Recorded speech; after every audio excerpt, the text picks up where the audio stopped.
నుంచి పైసలు రాల్తాయా ఏంది అని అంటున్నది మంత్రి కొండా సురేఖక్క. పైనుంచి పైసలు రాల్తాయి ఎక్కడన్నా? అసలు మేడం గట్లెందుకు అన్నదనేనా మీ డౌట్? అయితే పైసలంటే పైసల ముచ్చట కాదు, ఇది పాలిటిక్స్ ముచ్చట.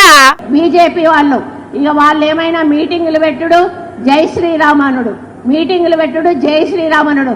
మరి జై శ్రీరామ్ అంటే పైనుంచి ఏమన్నా పైసలు పడుతున్నాయా, లేకపోతే ఏమన్నా మనకు పథకాలు వస్తానయా?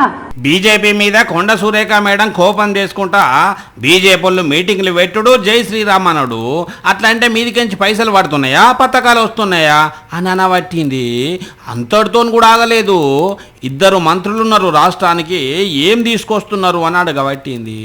ఇక్కడ ఉన్నటువంటి ఇద్దరు మంత్రులు సపోర్ట్ చేయరు, మనకు ఏవైతే ఉన్నాయో వాటి నిధులను రప్పించే ప్రయత్నం చేయరు. మోడీని తీసుకొస్తారు, హిందీ లేదో మాట్లాడిస్తారు తప్ప ఏం చేయరు అనబట్టింది. మరి ఈ నడమనే తెలంగాణలో మోడీ టూర్ ఉన్నది కదా, అందుకే కొండ సురేఖ మేడం ఇంత కోపంగా మాట్లాడిందో ఏమో. మరి దీని మీద బీజేపీ వాళ్ళు ఏం మాట్లాడతారో అటంక ఏమవుతుందో తెలియదు, ఇక చూడాలి.